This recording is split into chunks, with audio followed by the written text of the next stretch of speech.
One of the most common questions we get is what actually happens inside a PGC session. So today I'm taking you inside a day in the life of a PGC session.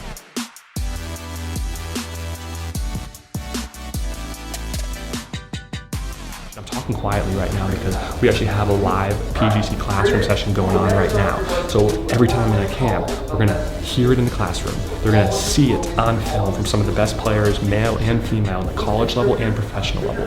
Then they're gonna go on court and they're actually gonna do it. We're gonna give you a quick sneak peek into one of our classroom sessions right now. Come on.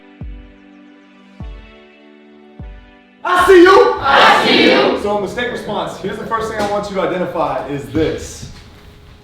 Your mistakes don't lose you games. Your response to mistakes lose you games. The biggest difference between a mediocre team and a great team and a special team is the special team has created a mistake response. And here's the difference between the two. When you're playing in a game situation and you turn the ball over, usually when you get angry, that's a reaction. A reaction happens in the moment. A guy named Mike McKay, he calls it the storm. The storm is when the other team's on a 10-0 run and your coach calls a timeout. Timeout! Fool! Have a seat! That's the storm. Taps, have you been in the storm before? Most coaches, most players, they fall apart because they describe the storm. Who's got 25? Who's got the shooter? Why don't we rebound? That's describing the storm. The great ones navigate the storm. We don't want reactions. We want responses. Responses are meditated on.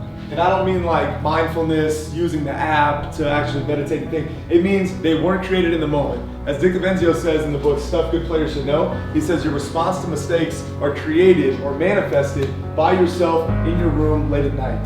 Which means you literally sit down and think, when I make a mistake, this is gonna be my response. It's an if-then relationship. And obviously in basketball, this is very important, but for some of you, when you become husbands and wives, when you become fathers and mothers, this is a great way to guide your life when you hit adversity, because you will hit adversity. We just got finished upstairs in the classroom. We talked about they're gonna hear it, the athletes, they're gonna see it, and then they're gonna do it. So right now, the athletes are on court, and they're actually going through the things that they just learned up in the classroom. We talked about not just rolling the balls out and playing game after game, because what we know is that doesn't help players get better as much as if you actually work on the skills that matter most, and you work on the skills that help you grow your basketball IQ and get smarter on the court. That's the goal right now. That's what we're doing out here on the court. Let's take a look.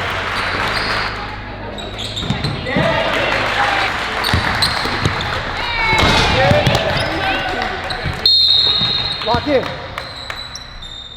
You're doing a good job. You're climbing up. You're doing a good job, right? Now, he then dunked it, and we got excited. And we should. It was sick. But then Blake came in and actually made a nice fake with great patience and laid it up, and nobody clapped. Think about which player you're more likely to be at a high level. Are you more likely to be the dunker? Or are you more likely to be the player that's going to need to throw a fake up to get that shot blocker to fly by?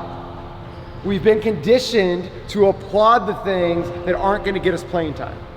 Nod your head if you're with me. This is attack training, and its objective is to improve you at the 4 things that can make you a contributor and get your coach to trust you to get you more playing time. We want to catch with an airborne receiver.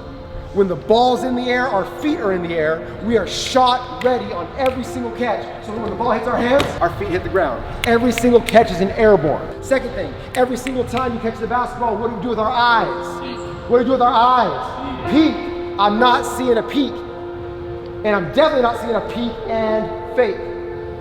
Every single catch.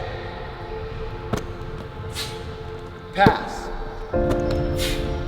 Attack. Every single time. Third thing, every single pass must be a scoring pass. You have 2 of them. Dustin taught them to you. You got your flicks and your hooks. Finally, every single finish for you guys is a 1 dribble gauntlet with an arrow before you finish.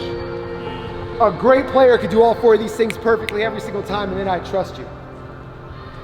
Recap: airborne, peek fake, scoring pass, arrow. See it.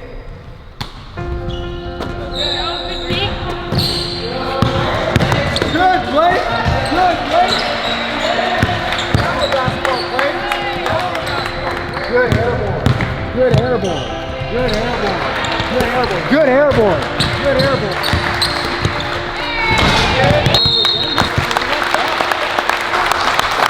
All right. Now, as a coach who's coached at every level, the players that came out here first just playing as fast as they could, I wouldn't trust you or play you. But the players you started to become towards the end of this demo, I'm like, they got skill. The game has slowed down for them. They've got some cleverness and technique. I can trust them under pressure. Become that player that we can trust to attack. That's why we call this attack training. All right, thanks for joining us for a day in the life at a PGC session. See you this summer.